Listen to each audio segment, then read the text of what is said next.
All right, well, welcome to a Thursday night YSS Let's Talk Live. We are here live. There's a comment box. Put your comments in. Let us know that you're here because I've got a all-star panel with me tonight, an all-star panel, and it's been a while since I've had this many people to talk to. I don't know if that came out right.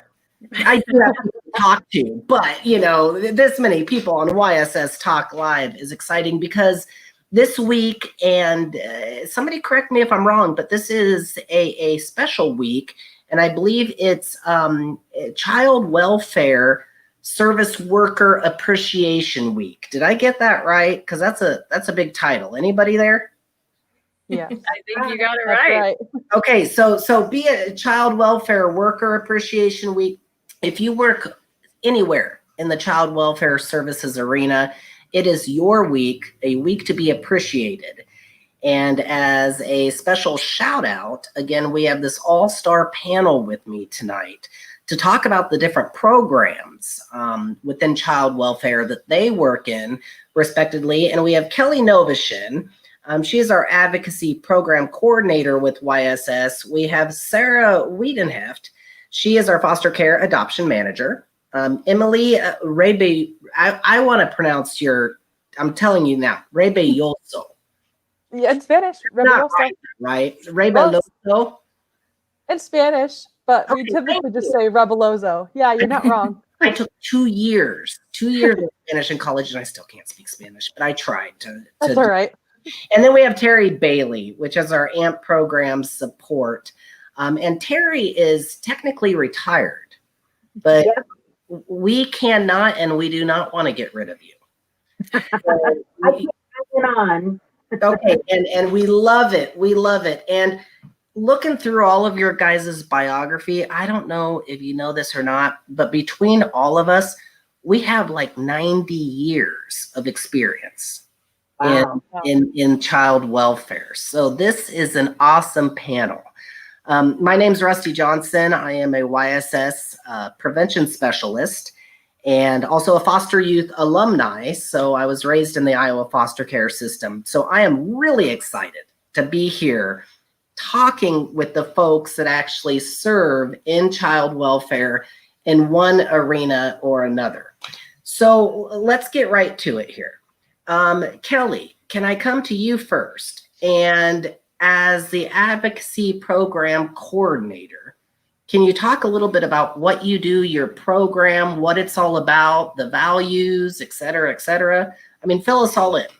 Yeah, so as the advocacy program coordinator, I oversee our aftercare program and also PSERP, really focusing more on aftercare this evening. So aftercare is a program for youth who age out of foster care or any type of state paid placement. So it could be coming out of a foster home or group care, supervised apartment living. It could be a wide variety of placements. And with YSS, we have aftercare advocates in 5 different locations, and I supervise them. So we have advocates in Des Moines, Ames, Marshalltown, Mason City, and Webster City, and they cover a lot of territory supporting youth who've aged out of foster care. YSS covers 39 of the 99 counties in Iowa, so definitely appreciate all the advocates who really work to support our youth and do a lot of traveling as part of their job. Yeah, I mean, and again, this is a shout out to all of you for what you do in the programs, all of the years that you've put in. I mean, I was reading here, and I'm trying to get to my notes here. Been a little bit tacky, but Kelli, alone, you have you said aftercare. You work with what, 5 different locations? Is that right? Yep, that's right. 5 different locations, and you've been with YSS for 15 years. Yeah, that is incredible. And you mentioned PSERP. Yeah. The great thing about YSS Let's Talk is all of these are archived, so folks can go back. They can tune in and listen to this because we had you on a YSS Let's Talk. What was it, a couple of months ago? This And is my third time, Rusty. okay, I was getting there too, but yes, yes, you are the veteran. But and we talked about the PSERP program a little bit. Can you talk a little bit about what PSERP is, and because people might not understand that acronym? Yeah, absolutely. So PSERP stands for Post-Secondary Education Retention Program, and that is a program to support youth who are in college or could be vocational school to persist through their education and to graduate. So it's the PSERP advocate will meet with students at least twice a month, help keep them on track with their educational goals. And the students can also receive a monthly stipend, which puts a little bit of the pressure off economically so they can focus more on school. And I love that. I mean, with me being a foster youth alumni, I think I conveyed this maybe during one of the last 3 conversations we had. But I tell you what, the influence that organizations and people who didn't even know me, but believed in me that I could achieve something, because there's grim statistics when we're talking about kids in foster care or kids, I mean, even just graduating college or going on. And for the folks that gave me the resources to go on to college and then also give me the guidance to help me with that education. Kelli, the program is absolutely awesome. And what you do is awesome. Again, a week for you all to be celebrated for what you do. Just absolutely incredible. And Sarah, as I want to get to you here, what, 9 years with YSS? Yeah. Yep.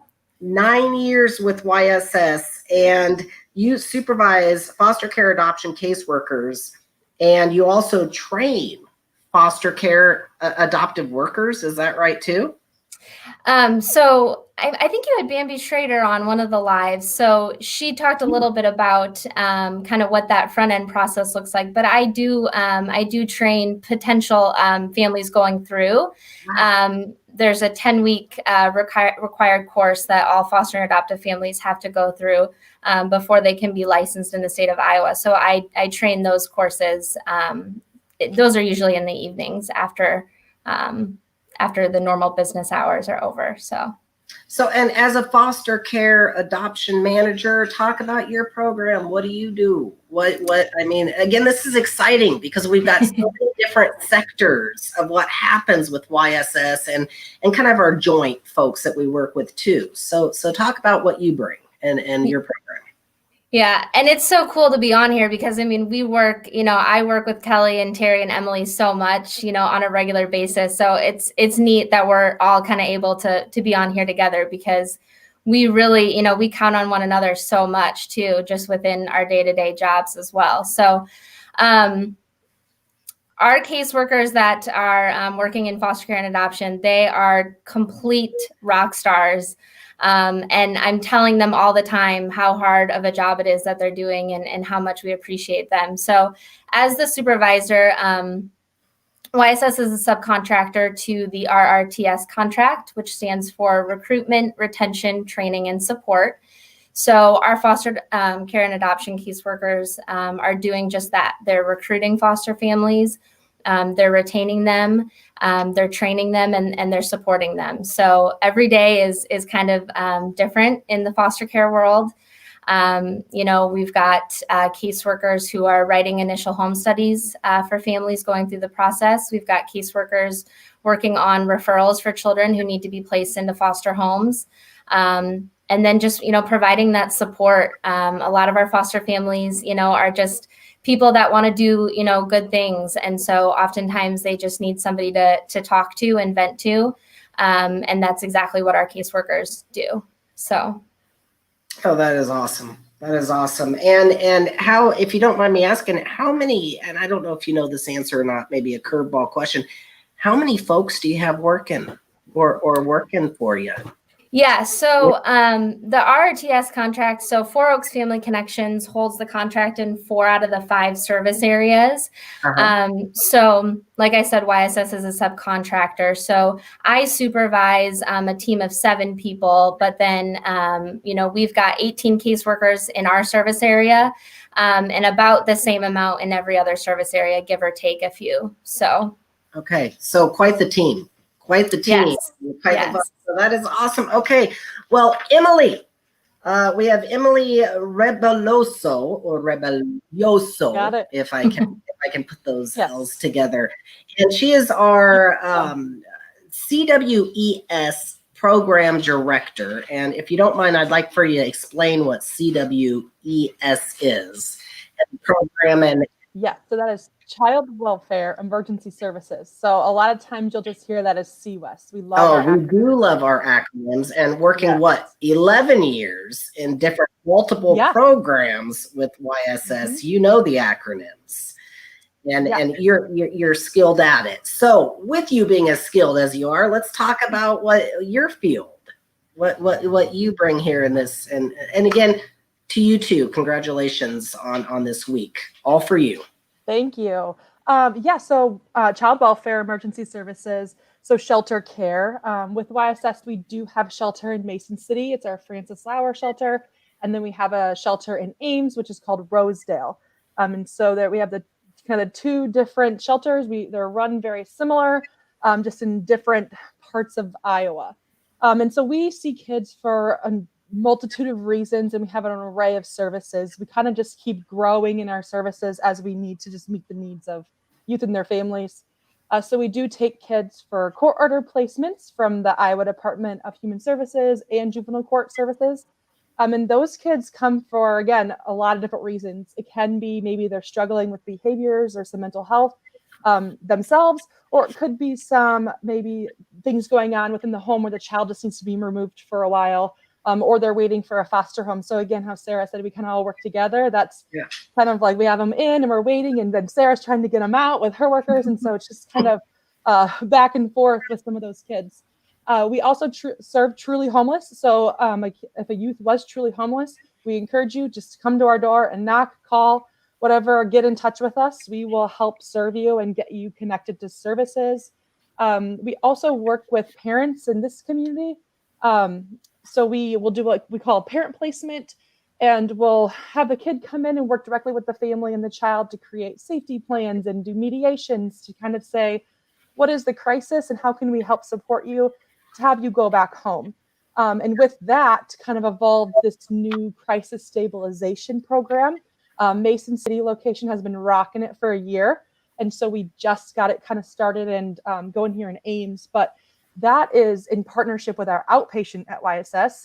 So both locations, if a child comes in and they do not have any involvement with the Department of Human Services or juvenile court, the family just needs help, we can get in and do some really intensive work with them. And so separation a lot of the times really helps families to just go, oh, okay, let's breathe, let's reset, and let's get connected. So sometimes if they're there for a short time, we can't really get kids connected. So with crisis stabilization, they automatically go over to outpatient. We get them an assessment. We might be able to start medication management or even look at meds they're already on. Then we can do some behavioral health interventions, this whole wraparound service that really focuses on stabilizing the crisis, keeping children out of the system whenever possible, and then just connecting them and keeping them, stable and able to really thrive in their community and with their families.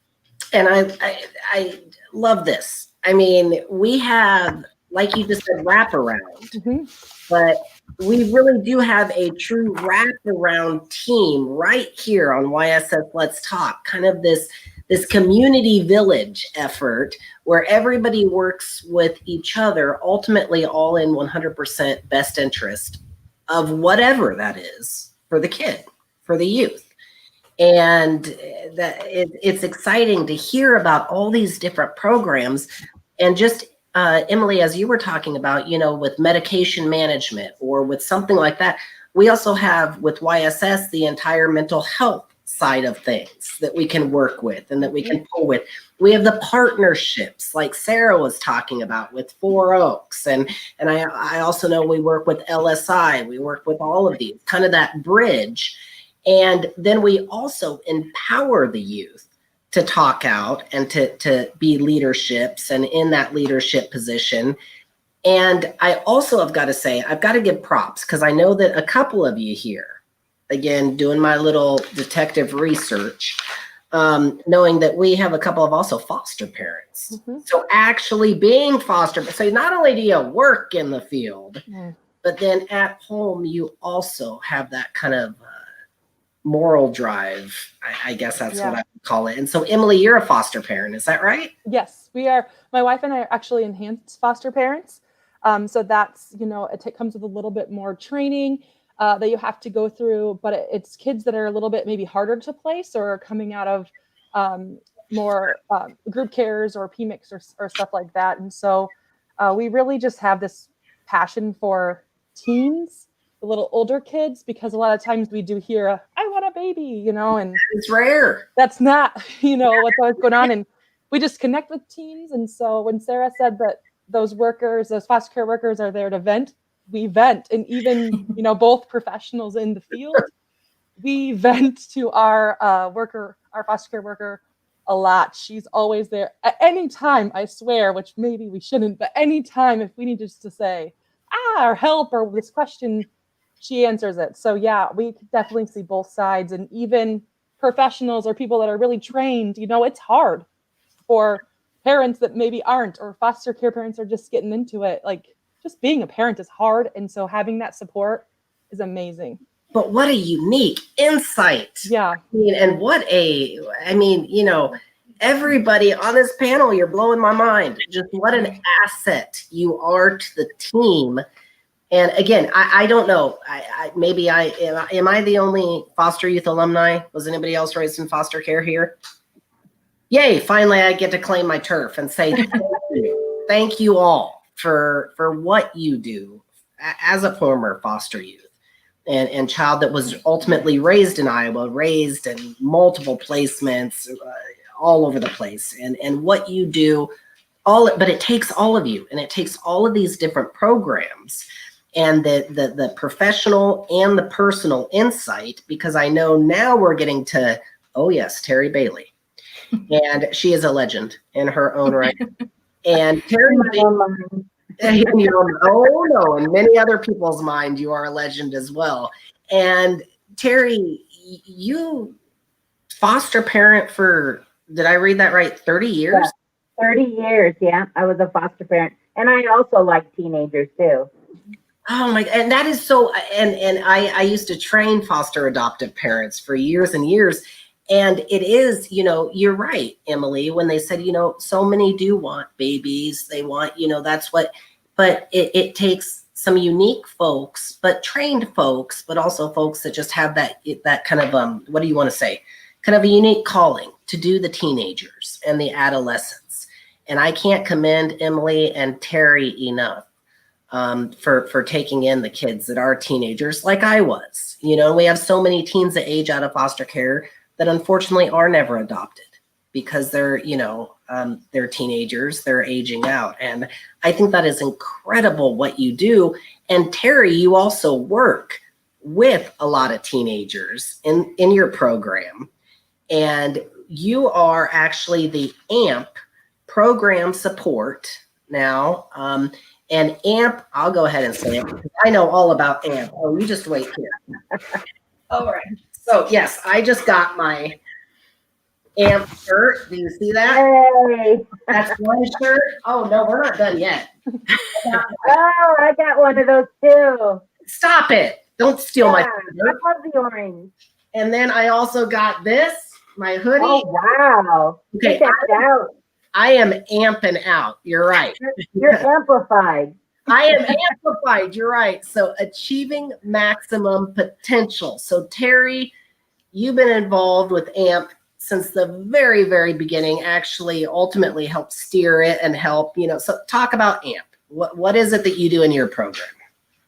AMP is a youth advocacy program So we help teens ages 13 to 23. We actually kind of go into the young adult arena, but we help them use their voice to make changes in Iowa's child welfare system. So nobody knows the system like somebody that lives within it.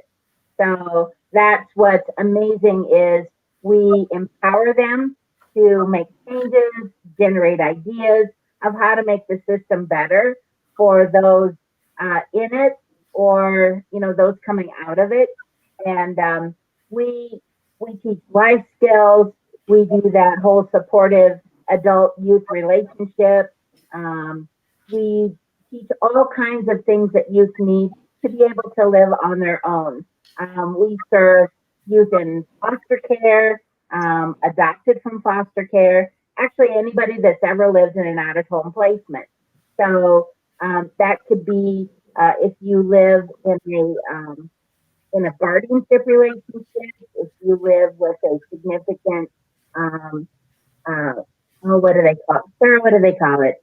Like a suitable other type situation? Suitable other, yes, suitable other. So if you've ever been to shelter, treatment, group care, or whatever, if you've ever lived away from home, then you're eligible for AMP.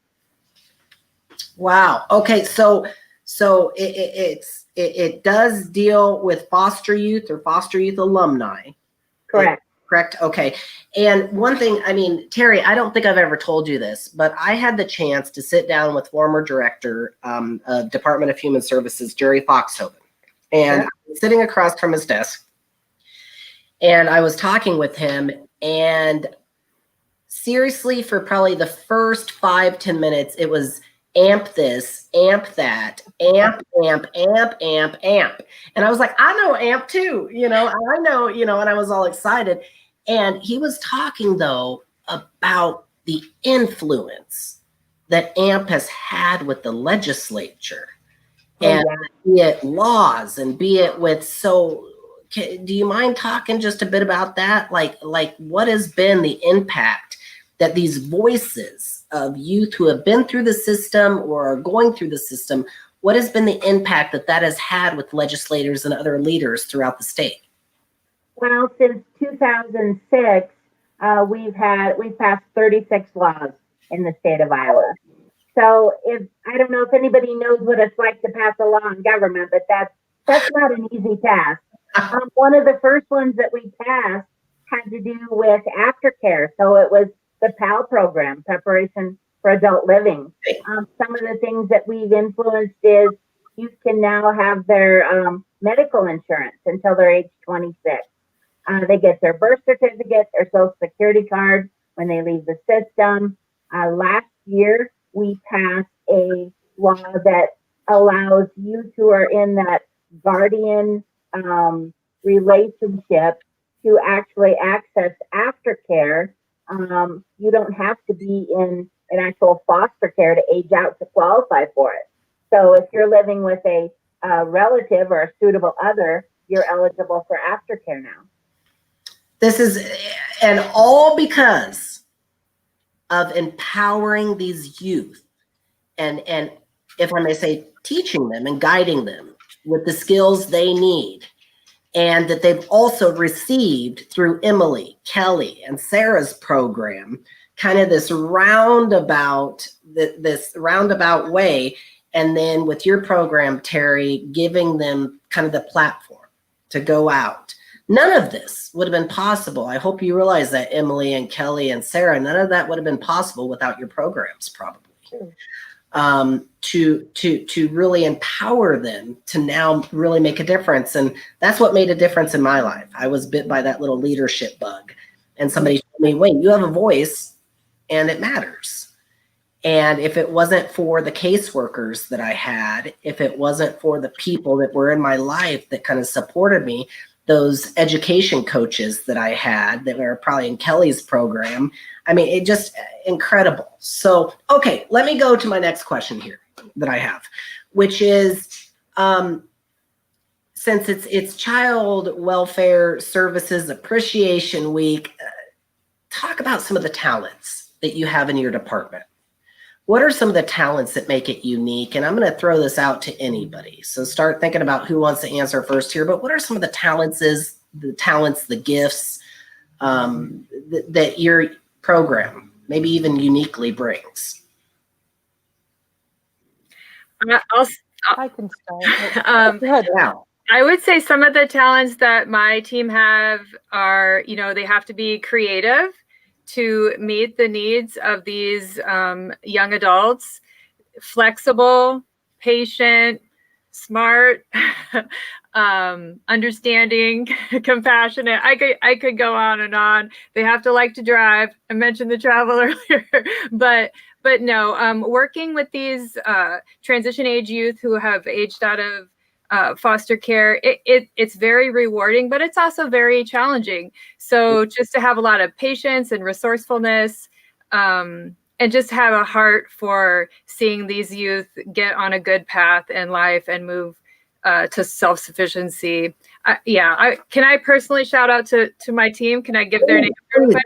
Yes. I hope I'm not going to forget anybody. So I have Mary in Mason City. I have Bob in Ames. In Des Moines, I have Rebecca, Perry, Hannah, Brianne, and Kristen. Marshalltown, I've got Darcy and Caitlin, who actually covers Iowa City.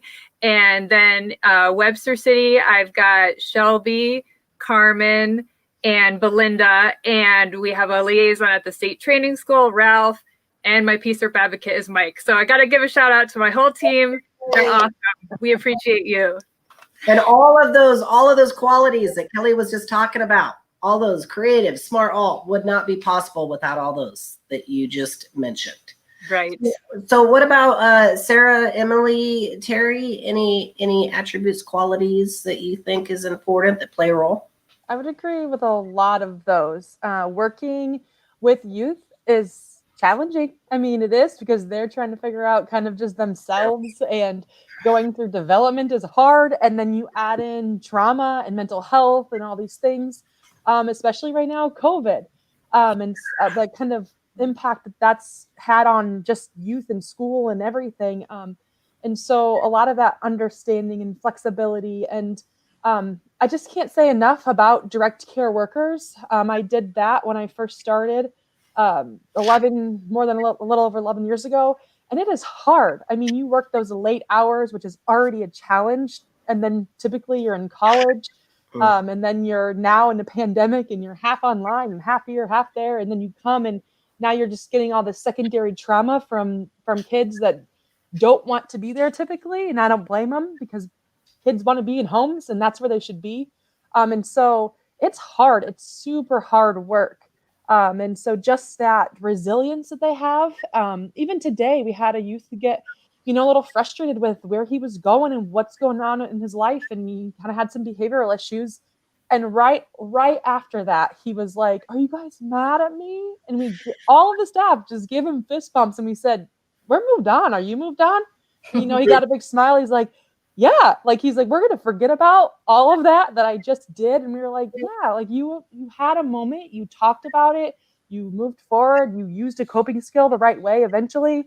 So we're moving forward." And so just that ability to, really leave everything in the world behind when you walk through that door and start fresh, no matter what a kid says or does, or just witnessing, just to come in fresh and start new and treat those kids just with respect and dignity. That's just, it's hard sometimes, but I just can't say enough about the staff that do that every single day. And I would love to shout them all out, but I have so many. I do see our program manager in Mason City, Nicholas Detterman, one of our fearless leaders. He's been making some comments on here. So I will say, reach out to him and say thank you, because I just know it's hard. And since we're 24 hours, the work never stops. And so a lot of us, we're on all the time. We're always getting calls, texts. I know Sarah too.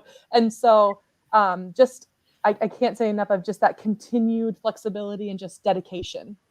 Yeah. And again, it's just, to me, y'all are just incredible. I mean, I have a unique perspective of, I'm one of those youth that probably put you through some of those challenging days. And if you doubt it, You did not know me back then.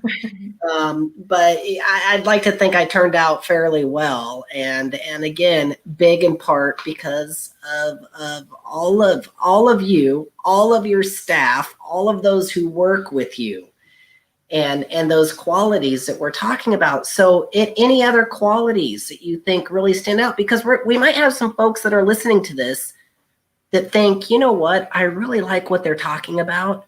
And I like that resiliency Emily was just talking about. I think I have that. Maybe I would like to work in one of these programs. Yeah. So are there some other qualities that you would bring out in folks? Anybody? Terry, Sarah? I think you have to be a good listener, especially with teenagers. Teenagers think nobody listens to them.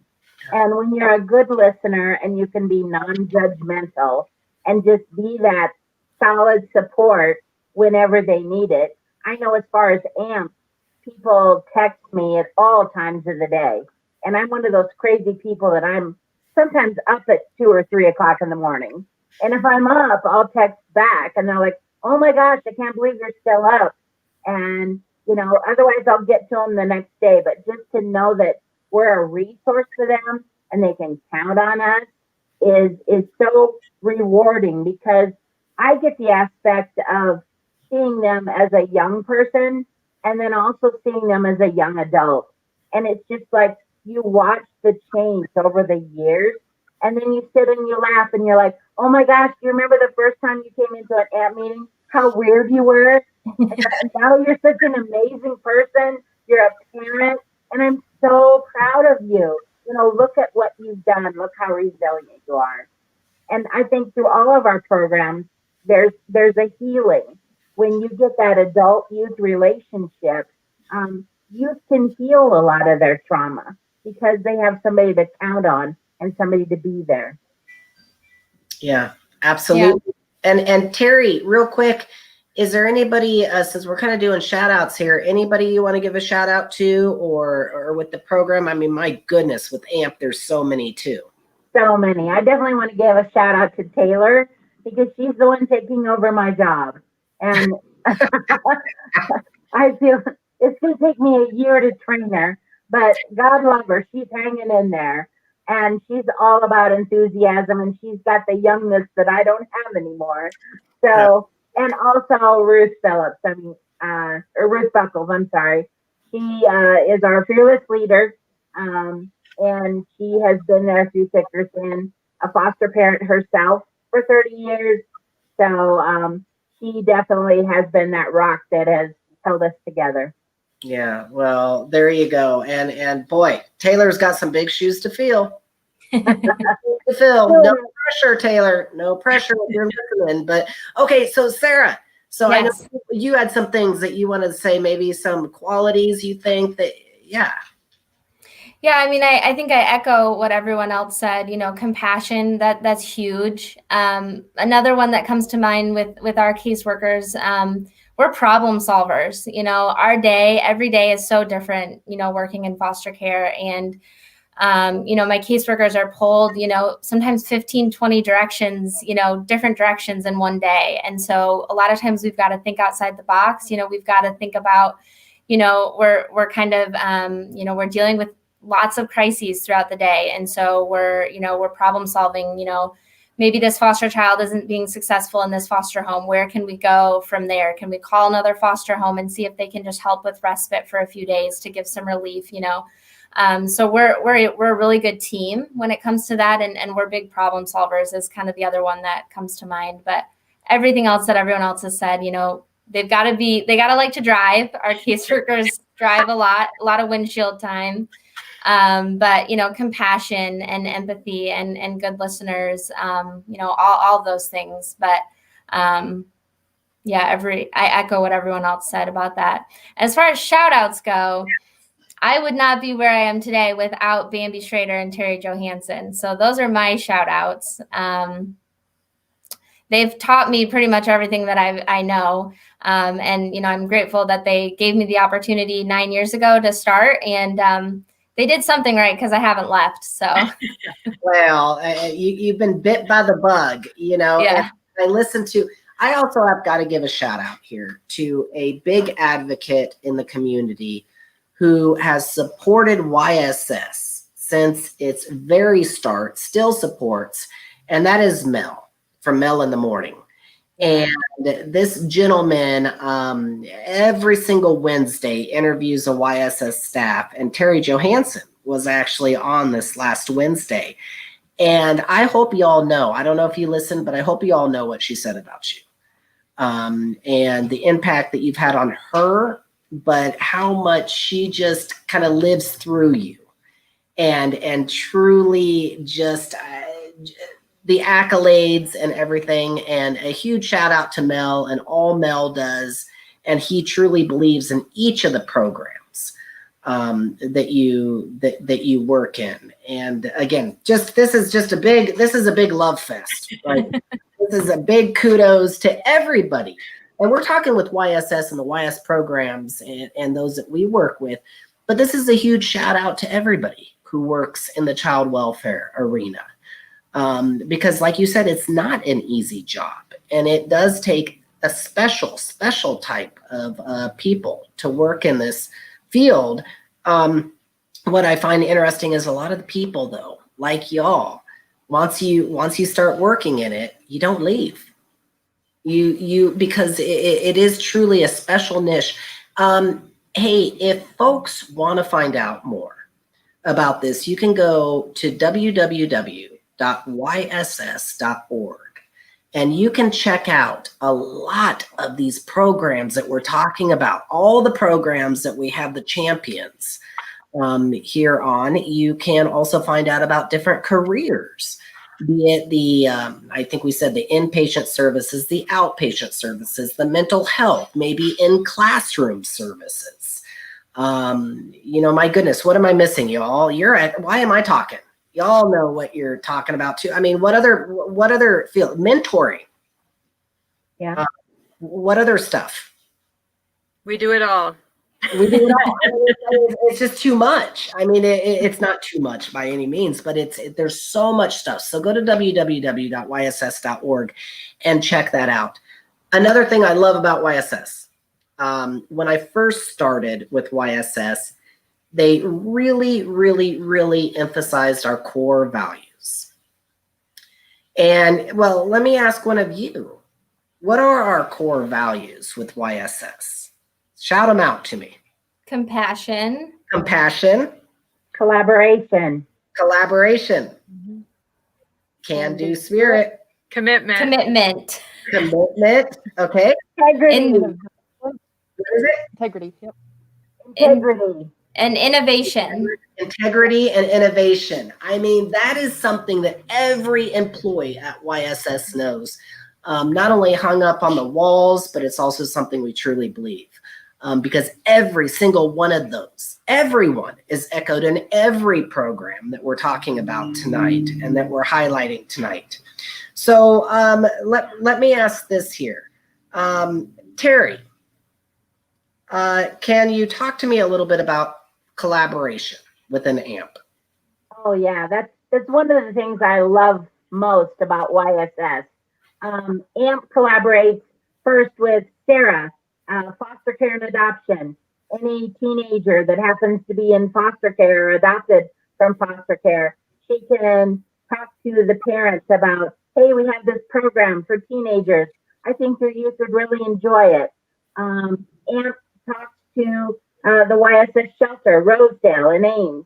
They also do programming for YSS treatment services for boys and girls.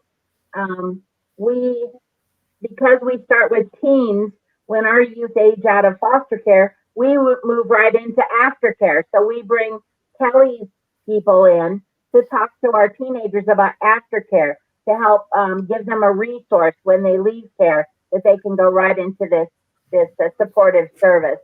So yeah, we all programs we help as far as in collaboration. I know your program, Rusty, last year you collaborated with AMP. Yep. And your teenagers helped give a show that helps promote our Suitcases for Success. Yes. So that's that's one thing awesome is you can always find somebody at YSS that can come and talk to your youth. I've had mental health counselors come and talk to my youth. There's so many resources at YSS that we can all share and learn from. And I love it. And there you see, I mean, those are the core values right up there on your screen. We're talking collaboration right now. And you're right. In my program, I go into the schools and I teach sexual health education, healthy relationships. And these kids decided, hey, they were actually a group of youth that were deemed at risk, if you will. And they decided that they wanted to get together and help other at-risk youth. And the youth that they decided they wanted to help was, guess what? AMP and the AMP program. And the suitcase drive, which ultimately was providing suitcases and filling suitcases for youth who are transitioning out of care or going on their own. I mean, it blew my mind. And so they did this huge, almost like a gala event, you know, brought in artist that was a Christian artist and had a silent auction, and look at that collaboration that can happen.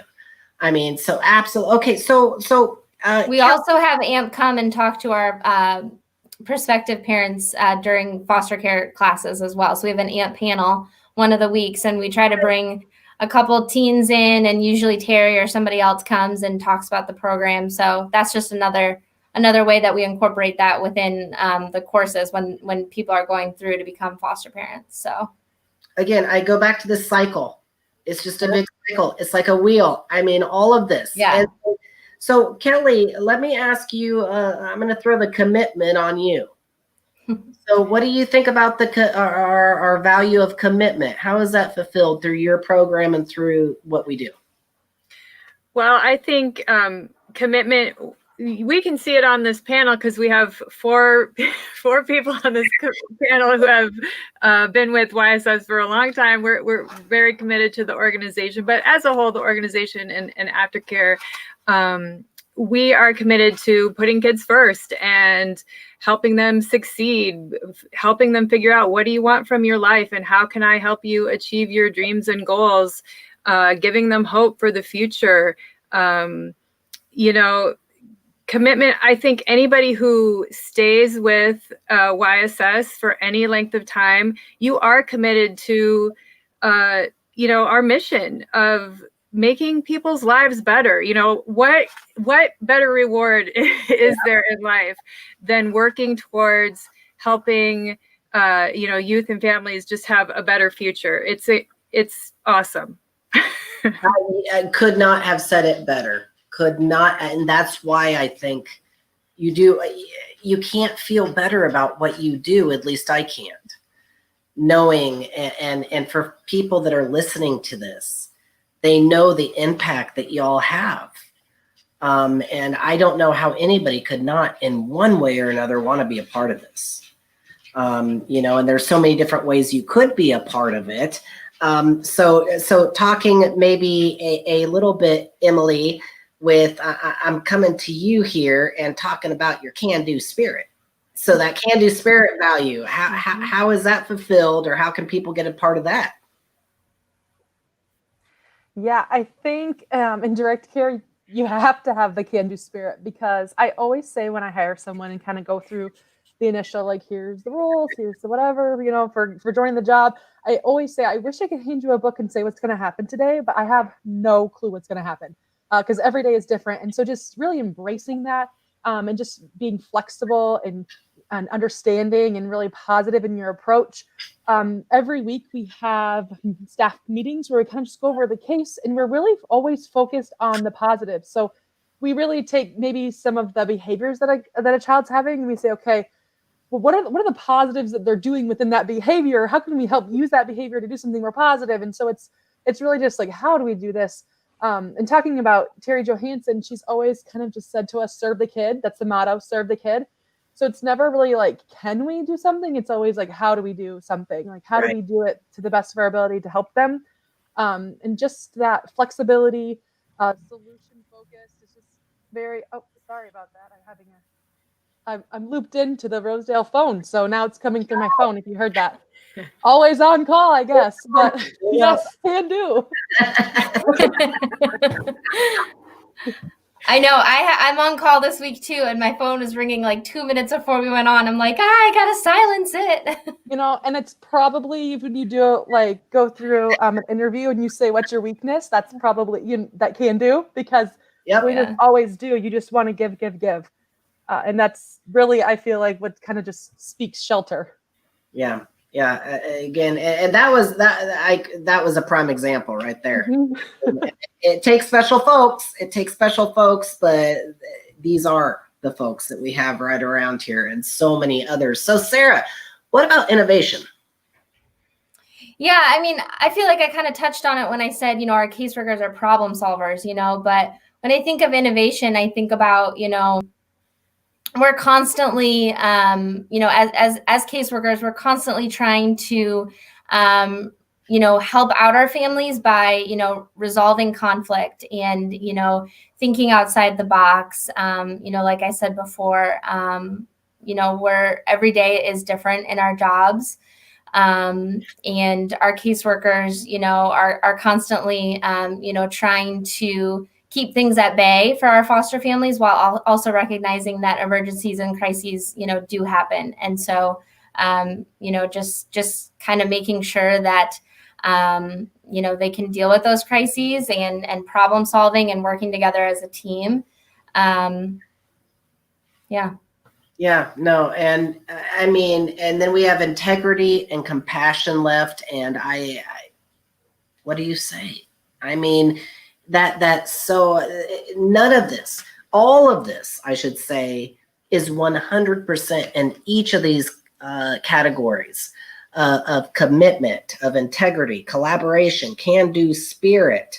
I mean, innovation, just everything. And maybe that's also what drives us.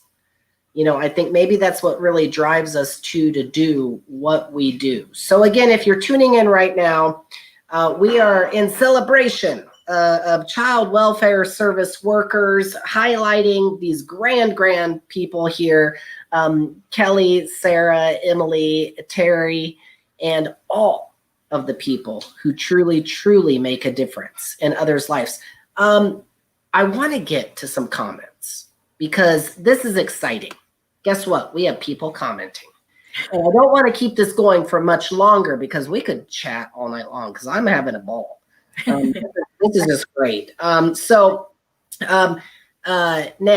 we have, I got to say this, I'm going to so mess up this name, but Emily, what is your last name?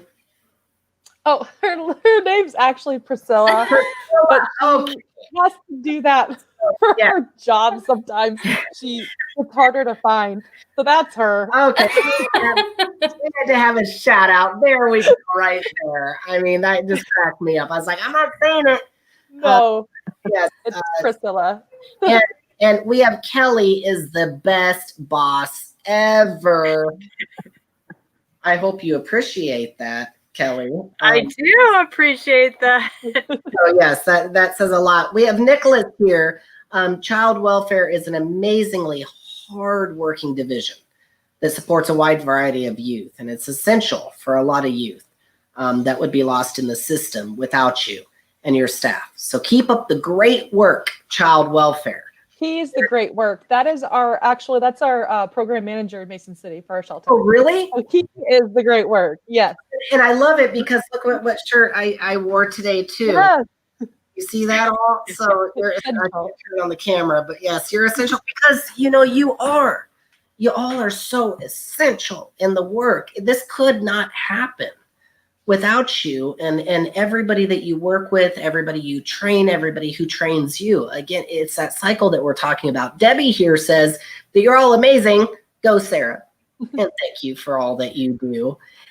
We also have actually a question here that I think is really important from Robin. How can I take foster care training? Yay! Yay! I love that question. That's like one of my favorite questions ever.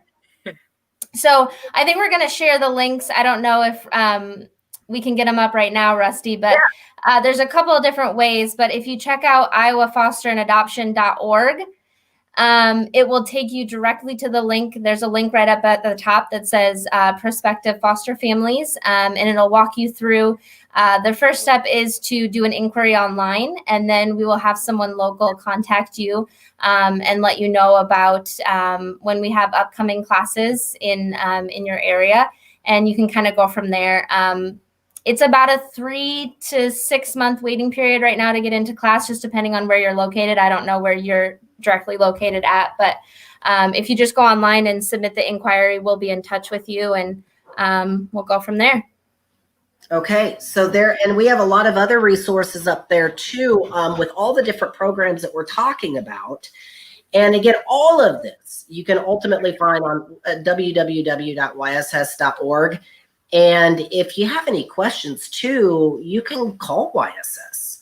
And YSS, I tell you what, I'm gonna throw all of our staff, Kinsey and Lisa and all of the staff there in the office under the bus, because they're know-it-alls. They know everything about how to direct you, where to go, and who to put you in touch with.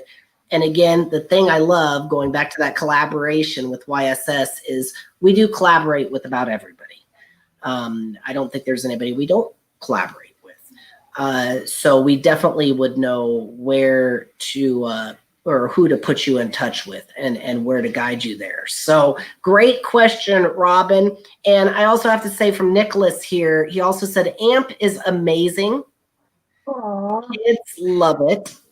It empowers them to keep ascribing their potential. We need to get it back up in the Mason City location. Yeah, definitely. We'd love that too. So yeah, I mean, and that's one thing I love about AMP is it's all over the place, and there's different places that it can be. And hey, Terry, let's say that people want to, well, any of you, actually, I'll ask Terry this too, but let's say that people maybe don't want to professionally be involved with a job, but they want to volunteer or they want to get involved. Is there ways in your programs they can do that as well? Oh, definitely. With AMP, we like to bring people in from the community to teach things. So if you have a skill that you can teach, let me give an example. If you maybe own a business and you want to teach somebody how to do a job interview, or you have a skill. We had a lady come in one time to teach manners. So that was really fun. She brought in, plates and silverware and things and taught the youth how to eat at a fancy place. So that was really cool. But yeah, anything that you can teach the youth, they would love to learn. So you can come to YSS and be a volunteer, and they'll approve you and just say that you'd like to volunteer with them. I love it. And, and that is, I love the manners, that you brought up, because the first time, and I actually was fine dining with some folks, didn't really know what I was, how I learned the silverware trick about how to eat was from Titanic, the movie. Outside, you work your way in or whatnot, so that is great skills to have. And it's just common skills to have. And again, things that we might take for granted, that we can have volunteers come in and work with. Are there volunteers or other things like, I know, mentorship, employment, other things? Well, I was just going to say, foster parents are required to complete 6 hours of continuing education every year in order to maintain their license. And so we provide a variety of trainings to those foster parents, but we're always looking for more trainers. So if you're a therapist in the area, or you specialize, in child development or anything like that, that could have, an impact on foster parents in the area, we're always looking for trainers. And obviously, if they want to volunteer their time, that's wonderful too. So great. Okay. So, and anybody who wants to get involved in anything that we're talking about, again, YSS.org, that's the easiest place I can tell you to go to. So again, we have this all-star panel here. We're celebrating Child Welfare Appreciation Week, and we've got some leaders here but they represent a lot of other leaders too, and a lot of people. So Terry Bailey, Emily Rebollozo, Kelli Noveshen, and Sarah Wiedenhoeft. Oh, I give up. So, and I even phonetically wrote it down because I just know you as Sarah. Don't even worry about it. Don't even worry about it. But well, I tell you what, we got some all-stars here. Really appreciate you being here. And final chance for shout outs or any last words that you would like to leave with folks. Rusty, I did want to make sure, I kind of didn't mention something earlier, and I want to make sure I say this, that as far as aftercare goes, although YSS covers 39 of the 99 counties, aftercare is available anywhere in Iowa. We are a network, so YSS is the lead agency in the aftercare network, but we have wonderful subcontractors, wonderful advocates throughout the state. So aftercare is available everywhere in Iowa. Everywhere. Awesome. Okay. Anybody else? Because I don't want to leave. I mean, this is so awesome. I just shout out to these ladies because yes, they've all helped me in so many ways. And, you know, I'll call Kelli and be like, hey, I have this foster youth, and, you know, they have all these questions about what it's going to look like once they age out of the system, you know. So I'm just thankful for these ladies, and thanks, Rusty, for leading these calls. You do a great job on these lives. So thank you. So, well, and okay, well, without further ado, Kelli, Emily, Terry, Sarah Wiedenhoeft, thank you very much. You like that last name that I finally got in there? Good job. Okay, so thank you all so much. And again, sincerely, from my heart, thank you for what you guys do and impacting, yes, the kids that you work with and the youth that you work with, but their kids that they're going to have, their kids as kids, their kids as kids as kids, the generations that you impact, and ultimately changing and making a brighter future for everybody. So thank you so much, and happy Child Welfare Appreciation Week. Thank you.